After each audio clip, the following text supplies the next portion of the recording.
आदाब, इस्तकबाल है। मैं हूं आपके साथ अबू हुरैरा और आप देख रहे हैं खबर खास। नाज़रीन, मुल्क में कोरोना का कहर लगातार बढ़ रहा है। हर रोज कोरोना केसेस की तादाद में इजाफा होता जा रहा है। कोरोना को हराने के लिए जहां एक तरफ वैक्सीनेशन का अमल जारी है, तो वहीं अब सरकार ने बूस्टर डोज की भी शुरुआत कर दी है। यानी कोरोना से हर महाज पर लड़ाई जारी है। लेकिन जितनी तेजी से इस बार कोरोना ने हमला किया है, इसे निपटने के लिए क्या सरकार के इकदामात काफी है? आज इसी को हम समझने की कोशिश करेंगे। इसके अलावा एक्सपर्ट भी और माहिरीन भी हमारे साथ होंगे। उनसे हम यह भी जानने की कोशिश करेंगे कि पिछले 2 साल से जिस कोरोना से हम जूझ रहे हैं, वही कोरोना अब फिर से नई शक्ल में हमारे सामने है। यानी दुश्मन अब नई शक्ल में नए हथियारों के साथ है। तो उससे किस तरह से निपटा जाए, किस तरह से एहतियात की जाए, इसी पर आज हम चर्चा करेंगे।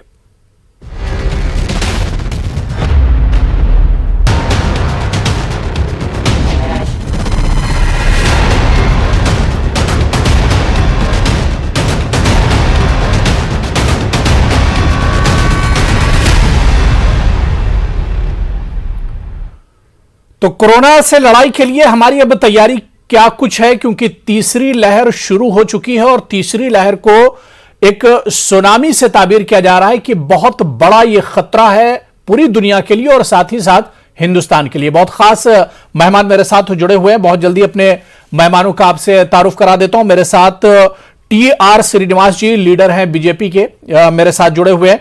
और सर्वेश तिवारी हमारे नुमाइंदे हैं मुंबई के, क्योंकि महाराष्ट्र में हालात ज्यादा खराब हैं और खासतौर से मुंबई में तेजी से केसेस आ रहे हैं, वो भी हमारे साथ जुड़े हुए हैं। उनसे भी हम अपडेट लेंगे। डॉक्टर तमोरिश कोले जी, जो कि इमरजेंसी मेडिसिन एक्सपर्ट हैं और अक्सर कोरोना के इश्यूज पर, मेडिकल से जुड़े हुए इश्यूज पर हमारे साथ जुड़ते हैं। और मेरे साथ डॉक्टर अजय उपाध्याय जी, जो कि तर्जुमान है, स्पोक्स पर्सन है कांग्रेस के, वो भी इस डिबेट का हिस्सा है। सभी मेहमानों का बहुत इस्तकबाल है न्यूज़ 18 उर्दू में। मैं सबसे पहले सर्वेश आपसे ही शुरुआत करना चाहूंगा, क्योंकि लगातार जब से कोरोना के केसेस में बढ़ोतरी हुई है, मुंबई में सबसे ज्यादा केसेस आ रहे हैं। आज क्या कुछ हालात हैं, आज अपडेट क्या कुछ है महाराष्ट्र से और मुंबई से?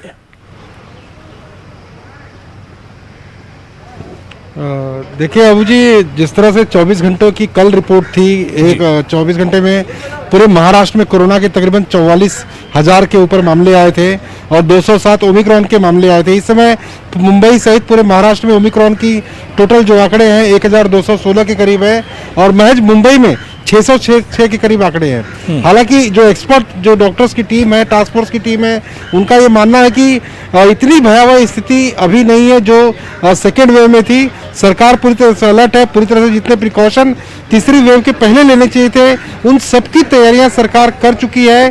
अभी जो जिस तरह से हमें यहाँ अभी जिस जंबो सेंटर के सामने में खड़ा हूँ, ये मुंबई के बांद्रा BKC कोविड सेंटर है।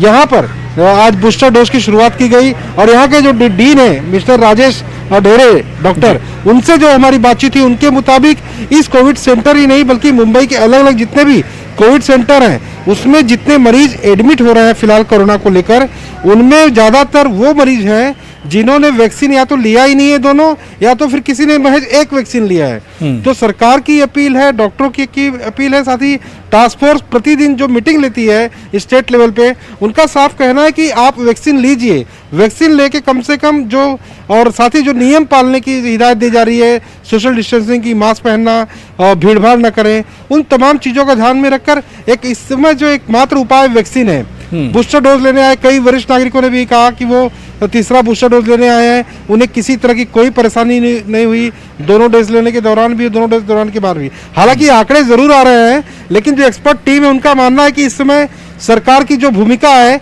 मुंबई से पूरे महाराष्ट्र में, जो नई कुछ पाबंदियां लगाई गई, नाइट कर्फ्यू वगैरह को लेके, स्कूल 15 फरवरी तक बंद किए गए, कॉलेज बंद किए गए हैं, सरकार का मानना है कि लॉकडाउन इसका उपाय नहीं है।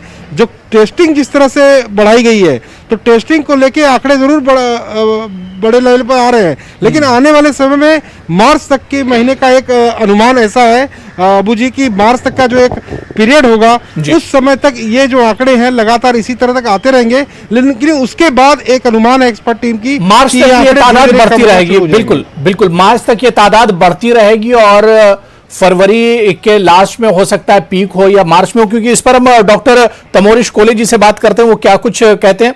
डॉक्टर साहब, लगातार जिस तरह से केसेस बढ़ रहे हैं और जिस तरह से अभी यहां पर हमारे नुमाइंदे सर्वेश बता रहे थे कि जिन लोगों ने वैक्सीनेशन जिनका मुकम्मल हो गया है उनके लिए खतरा बहुत ज्यादा नहीं है, लेकिन सर ऐसे लोगों से क्या कुछ कहना चाहेंगे जो अभी भी वैक्सीनेशन के नाम पर भाग रहे हैं, जो वैक्सीन नहीं ले रहे हैं? क्या आपको लगता है कि इस तरह के हालात में वैक्सीन बहुत जरूरी हो जाता है?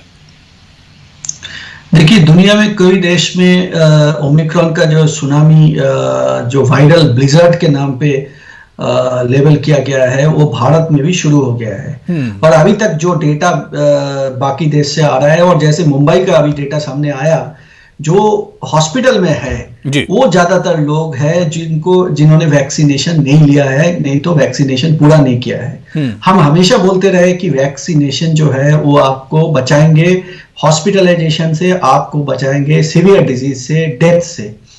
वैक्सीनेशन इन्फेक्शन प्रिवेंट नहीं कर सकते, लेकिन आपको ये जो खतरा है इससे बचा सकते हैं। इसके बावजूद भी बहुत सारे वैक्सीन हेजिटेंसी हमने देख चुके हैं, और इसको हम लगातार अपील करते रहेंगे कि जो वैक्सीनेशन नहीं लिए और जिन्होंने सेकेंड डोज पूरे नहीं किए वो जरूर वैक्सीनेशन लीजिए, वो जल्द से जल्द वैक्सीनेशन लीजिए और कोविड अप्रोप्रिएट बिहेवियर को फॉलो करिए। अगर आपको वैक्सीनेशन हुआ है कि नहीं हुआ है, सबके लिए कोविड अप्रोप्रिएट बिहेवियर का फॉलो करना इस टाइम पे एकमात्र उपाय है।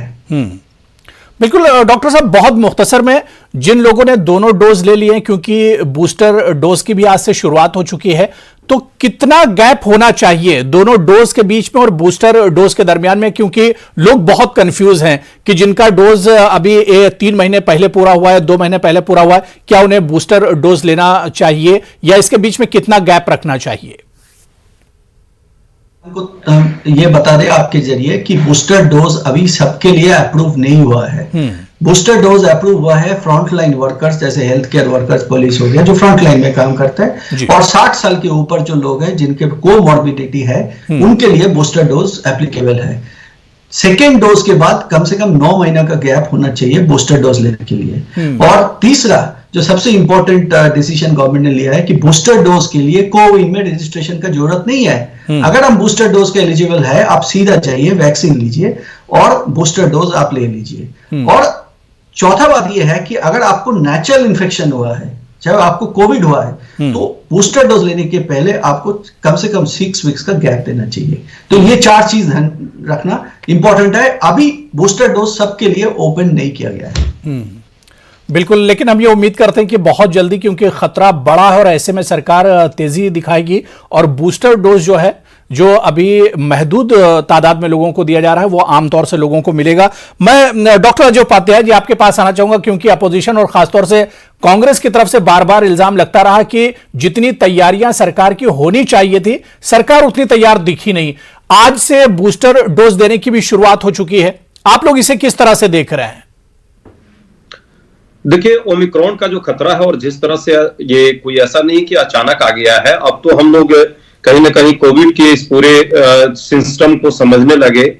जिस तरह फरवरी 2000 के बाद से जिस तरह पहला लहर और उसके बाद फिर हम दूसरे लहर की तरफ बढ़े। पहले लहर में जो गलतियां हुई थी हमारे लोगों ने भी, कांग्रेस के लोगों ने भी और बाकी लोगों ने भी, सबसे ज्यादा जो डॉक्टर साहब लोग बैठे हुए हैं, इन लोगों ने सरकार को बार बार सावधान करने का प्रयास किया। स्वास्थ्य मंत्रालय के भी बहुत सारे जो टेक्निकल एक्सपर्ट हैं उन्होंने भी किया, वैज्ञानिकों ने भी किया कि इस गैप को किस तरह से हम जो 6 महीने का हमको मिला था राहत, उसको कैसे हम आगे बढ़ाएं। लेकिन संसदीय समिति के अभी कुछ ही दिन पहले रिपोर्ट आई है और वह स्पष्ट उस रिपोर्ट में कहा गया है कि सरकार जो है दूसरे लहर के आने के पहले जो 6 महीने का वक्त था उसको गंवा दी, जिसके कारण दूसरे लहर में इतने ज्यादा लोगों को खोना पड़ा हमें। तीसरे लहर एक तरह से जो अभी आ रही है, इसमें भी 6 महीने का हम लोग को समय मिला। लगभग अगस्त के बाद से अभी तक जो परिस्थितियां थी वो नॉर्मल थी। इस बीच सरकार को ने हलफनामा भी एक दिया सुप्रीम कोर्ट में, जब सुप्रीम कोर्ट नहीं मानी और सरकार गोल गोल घुमाती रही कि हम सबको वैक्सीनेशन का प्रोसेस में ला देंगे और दोनों डोज दे देंगे दिसंबर 2021 तक। लेकिन हुआ क्या, दिसंबर 2021 बीत करके अब जनवरी का मामला आ गया और तीसरे लहर की तरफ हम लोग बढ़ गए हैं। 95 करोड़ लोगों को अभी भी डोज देना बाकी है।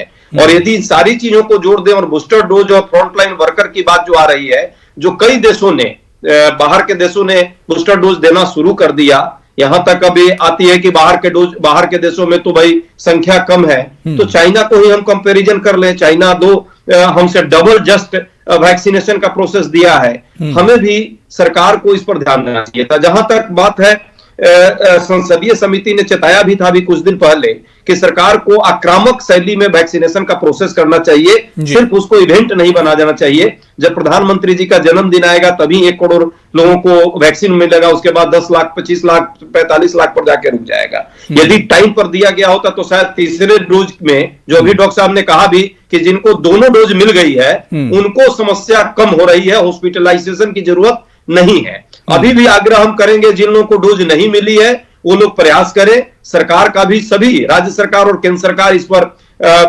तेजी के साथ काम करे, और जो वितरण की जो क्षमता की बात है वैक्सीन की, अभी भी प्रॉब्लम कई राज्यों में रही है, उसको पूरी तरह पार्टी स्टेट सबको, भाजपा का राज हो, कांग्रेस का राज हो, सबको ईमानदारी से देकर सरकार इस पर पूरी तरह ईमानदारी से ध्यान दे। ये नहीं, बिल्कुल, देखिए इंसानियत से जुड़ा हुआ मसला है और मुल्क के सामने एक बड़ा खतरा है, तो ऐसे में सियासत नहीं होनी चाहिए। टी.आर. श्रीनिवास जी, सर, जिस तरह से अपोजिशन बार बार कहता रहा, या डॉक्टर्स और एक्सपर्ट भी कहते रहे कि थोड़ा सा हम लेट हो गए, सरकार को थोड़ी सी और जल्दबाजी इसमें करनी चाहिए थी, क्योंकि दिसंबर का जो टारगेट था, दिसंबर 31 का, उसमें भी हम फेल हो गए कहीं ना कहीं। देखिए अबू जी, बहुत बहुत धन्यवाद जो आपने मुझे डिबेट में बुलाया, और अच्छा लगा हमारे डॉक्टर साहब, डॉक्टर अजय जी के साथ वापस हमें एक डिबेट करने का मौका मिला जी। 89 करोड़ फर्स्ट डोज, 63 अप्रोक्सीमेटली आपका 63 करोड़ सेकेंड डोज हुआ है, 7,76,000 आपका booster dose online real time में आपको मिल रहा है।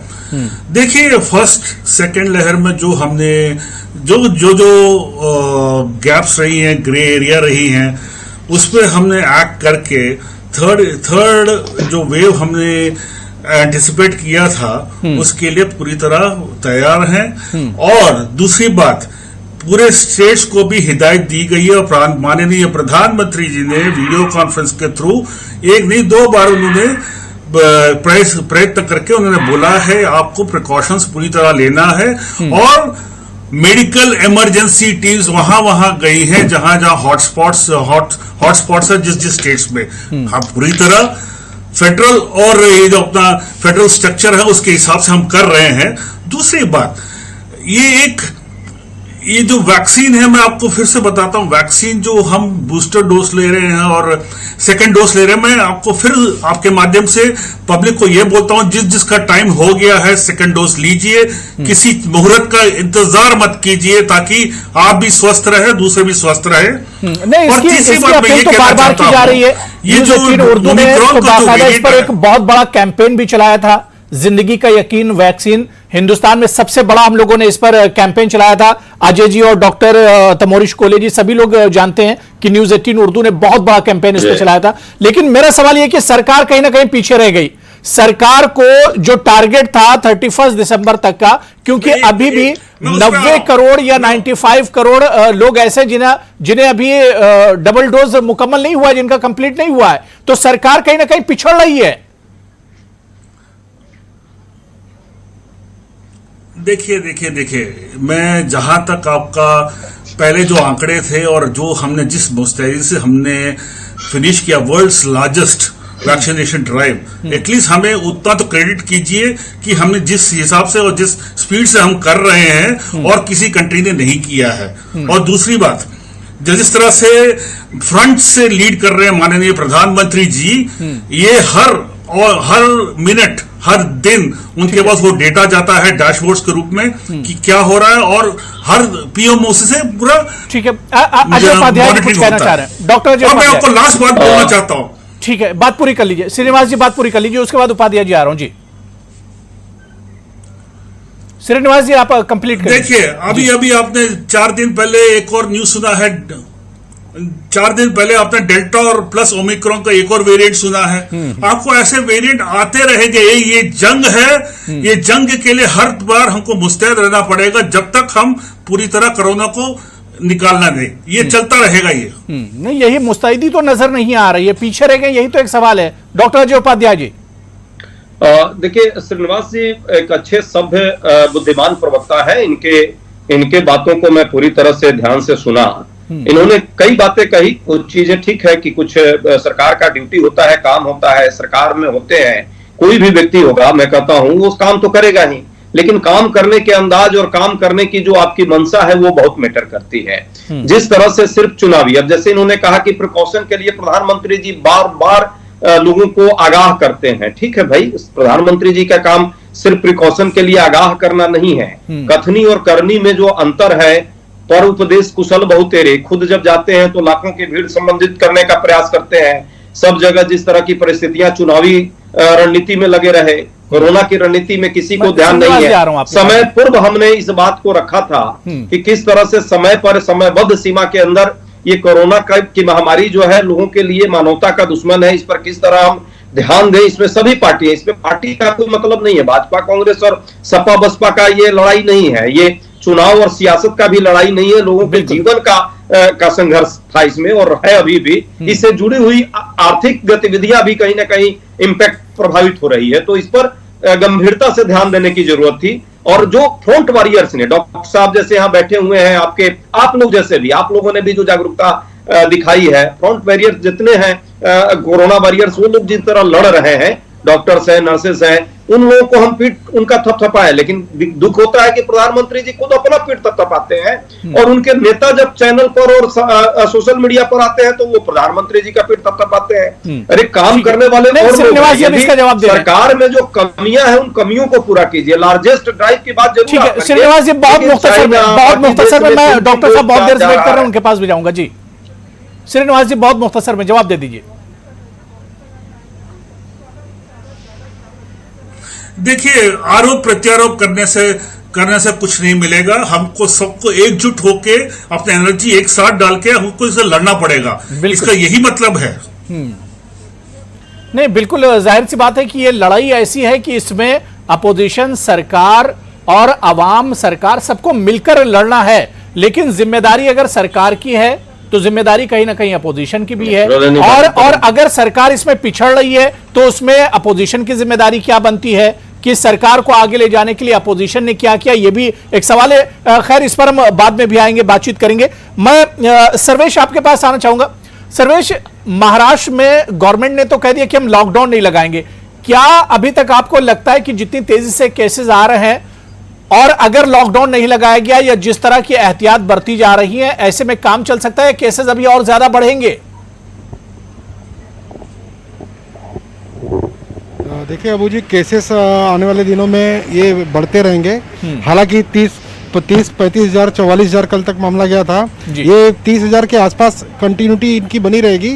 और लॉकडाउन की जो बात आप कह रहे हैं, महाराष्ट्र सरकार मुंबई सहित महाराष्ट्र के किसी भी जिले में जो लॉकडाउन सेकेंड वेव के दौरान लगाया गया था उस लॉकडाउन की तरफ देखना तक नहीं चाहती है। उनका लॉकडाउन लगाने का मंसूबा कतई नहीं है और इसकी दो वजह है। पहली वजह है कि जिस तरह से आर्थिक नुकसान हुआ था सेकेंड वेव के दौरान, जिस तरह से परप्रांतीय लोग पैदल जा रहे थे, गाड़ियों में भर भर के जा रहे थे, ट्रकों में जा रहे थे, तो वो सूरत हाल सरकार के सामने है। उस तरह की सिचुएशन सरकार दोबारा पैदा नहीं करना चाहती और बिल्कुल भी नहीं देखना चाहती। और दूसरी वजह ये बताई जा रही है, सवाल ये भी उठ रहा है कि महाराष्ट्र और मुंबई में जितनी तेजी से केसेस आ रहे हैं, क्या वैक्सीनेशन में मुंबई वाले या महाराष्ट्र वाले पीछे रह गए हैं? वैक्सीनेशन कम होने की वजह से इतनी तेजी से अब केसेस आ रहे हैं? नहीं, टेस्टिंग ज़्यादा बढ़ाई है इन्होंने। वैक्सीनेशन, हालांकि यहाँ के जो डीन से मुताबिक जानकारी मिली, कुछ और डॉक्टर से बात हुई है, इनको पर्याप्त मात्रा में वैक्सीन जरूर मिली है। जैसा बूस्टर डोज की बात करें अगर मुंबई शहर में, तो बूस्टर डोज की शुरुआत मुंबई के कुछ बड़े जो सेंटर हैं वहाँ पर कर दी गई है। लेकिन जो वार्ड वाइज इलाके हैं, जैसे कुछ जैन मंदिर में व्यवस्था की गई थी, कुछ अलग अलग बड़े मंदिर में व्यवस्था की गई थी, वहाँ पे बूस्टर डोज की आज शुरुआत नहीं की थी, वहाँ पे कल से बूस्टर डोज की शुरुआत की जाएगी। तो ये तमाम वजह है। वैक्सीन पर्याप्त मात्रा में है इनके पास, लेकिन अब जैसे जैसे सेंटर में वैक्सीन पहुंचेगी, बड़े 60 साल की उम्र वाले या फ्रंट लाइन वगैरह जिस तरह से डोज लेंगे, तो ये इनकी जो आंकड़े हैं वो धीरे धीरे बढ़ेंगे। ठीक है, मैं डॉक्टर तमोरिश जी, सर लोगों में कंफ्यूजन है। लोग में पहले जो हमने फर्स्ट टाइम जो डर लोगों में देखा था कोरोना को लेकर, इस वायरस को लेकर, वो डर अब लोगों में सर नजर नहीं आ रहा है। मार्केट भी खुले हुए हैं, रिलीजियस प्लेसेस भी खुले हुए हैं, तमाम जो प्रोग्राम होते हैं वो भी तमाम चीजें चल रही हैं। लोगों को आखिर समझाया कैसे जाए कि ये खतरा बहुत बड़ा है। हालांकि सरकार भी अब जिस तरह से कदम उठाना चाहिए उस तरह से नहीं उठा रही है। तब बहुत से स्टेट ने मना कर दिया है, बहुत से स्टेट में नाइट कर्फ्यू लगाया, लेकिन बहुत से स्टेट ने मना कर दिया कि हम कंप्लीट लॉकडाउन करने वाले नहीं है। कहीं पर वीकेंड लॉकडाउन है, कहीं पर संडे और सैटरडे बंद किया जा रहा है। तो किस तरह से आवाम को समझाएंगे कि खतरा बहुत बड़ा है और एहतियात आवाम को ही करनी है? देखिए, कंप्लीट लॉकडाउन जो है वो एक आखिरी सोल्यूशन है। वो आज के हमने फर्स्ट वेव के दौरान देखे हैं कि लॉकडाउन के लिए बहुत और दूसरा जो प्रॉब्लम्स है वो क्रिएट हो जाता है। तो अभी जो रणनीति है वो ऐसा है कि जितने जल्दी है वैक्सीनेशन पूरा की जाए, कोविड अप्रोप्रिएट का बिहेवियर है वो स्ट्रिक्टली फॉलो करे। अगर ना करे तो उसके ऊपर फाइन और काफी डिसिप्लिन लाया जा सकता है। तीसरा जो इम्पोर्टेंट है, जो हॉस्पिटल्स है और हेल्थ केयर फैसिलिटीज है उसको तैयार अभी कर जा रहा है कि अभी एक्स्ट्रा बेड और ये सब व्यवस्था चल रहा है। अगर कोई जरूरत पड़े तो उस हिसाब से हॉस्पिटल्स जो ऑक्सीजन सप्लाई जो सेकेंड वेव में प्रॉब्लम हुआ था वो अभी काफी मात्रा में हमारे देश में स्टॉक में है। तो लेकिन हमारा स्ट्रेटेजी यही रहेगा कि लॉकडाउन अवॉइड करते हुए माइक्रो कंटेनमेंट, छोटे छोटे जो एरिया है जहाँ पे पॉजिटिविटी रेट बढ़ रहा है वहां पे बंद करके जो इन्फेक्शन जो फैलने का जो चांस है उसको कम करना चाहिए। वैक्सीन डोज पूरा करना चाहिए। और तीसरा, जैसे मैंने बताया, हॉस्पिटल्स और जो टेस्टिंग है उस फैसिलिटी को ऑलरेडी रैंप अप का प्रक्रिया सरकार ने, जो केंद्रीय सरकार है और जो राज्य को भी बात चले गया है और वो सब तैयार हो रहे हैं। बिल्कुल टीआर श्रीनिवास जी, क्योंकि अब लॉकडाउन लगाने के लिए आवाम भी नहीं चाहते हैं, सरकार भी नहीं चाह रही है, क्योंकि जब इससे पहले लॉकडाउन लगा था उस वक्त बहुत ज़्यादा फाइनेंशियल तौर पर भी देखा जाए या जॉब को लेकर देखा जाए या कारोबार को लेकर देखा जाए बहुत नुकसान हुआ था। तो ऐसे में अब सरकार की जिम्मेदारी बहुत बड़ी हो जाती है कि सरकार इस परेशानी को किस तरह से हैंडल करेगी, पिछली गलतियां फिर से न दोहराई जाएं। देखिए, सबसे पहले मैं ये बोलूंगा अबू जी, पैनिक मोड में मत आइएगा। जो डॉक्टर्स जो प्रिस्क्राइब करते हैं कोविड अप्रोप्रिएट बिहेवियर, जो आप गैदरिंग्स में मत जाइए और डिस्टेंसेस मेंटेन करिए, एसी एनवायरनमेंट, अगर आपके पास सेंट्रल एसी एनवायरनमेंट है उसको अवॉइड करिए। ये ऐसे चीजों को अगर आप डेली रूटीन में लेंगे तो आप स्वस्थ रहेंगे, सेफ रहेंगे। सो जब तक जनता साथ में ना आए वो गाइडलाइंस नहीं इंप्लीमेंट, किसी को भी फोर्स इंप्लीमेंट नहीं हो सकता। और उसके लिए सेंटर और स्टेट दोनों का दायित्व बनता है, दोनों साथ में मिलकर काम करें और ये बताएं ये कितना इसका नुकसान हो सकता, कितना ट्रेड एंड कॉमर्स में कितना प्रॉब्लम होगा। अपोजिशन मशवरा देता है तो सरकार मानती कहाँ है? वेजेस है उनको। राहुल गांधी लगातार इससे पहले मशवरा देते रहे, सरकार कहाँ मानी? देखिए राहुल गांधी जी को मैं यही रिक्वेस्ट करता हूं, ट्विटर से ज्यादा पार्लियामेंट में आए और बात करें। चलिए ठीक है अजय उपाध्याय जी, सब लोग मिलेंगे, यूनिटी होगी, तभी कोरोना के खिलाफ मजबूती से खड़े हो सकते हैं, लड़ाई लड़ सकते हैं। क्योंकि अब ये जो लड़ाई है ये बहुत मुश्किल दौर है एक तरह से कोरोना का। अबू भाई, सबके पार्ट जो अपनी अपनी जिम्मेवारियां हैं, सब मिलेंगे, वो तो सच्चाई है। जैसे आपका रोल है आप कर रहे हैं, अब आप डॉक्टर का रोल नहीं अदा कर सकते और डॉक्टर साहब जो यहाँ पे है वो आपका रोल अदा नहीं कर सकते, मेरा रोल टीएस श्रीनिवास जी नहीं कर सकते और श्रीनिवास जी का रोल मैं नहीं अदा कर सकता।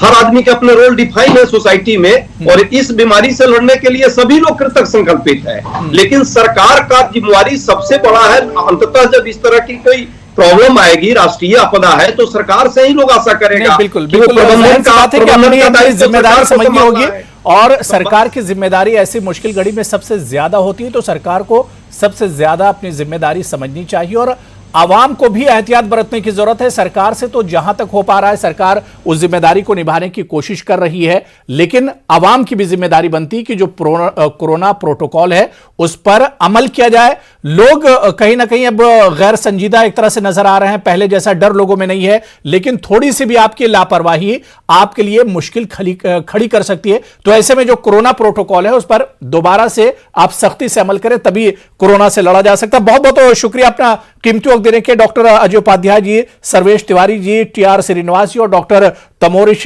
कोले साहब, सभी का बहुत बहुत शुक्रिया खबर खास में जुड़ने के लिए। आदाब।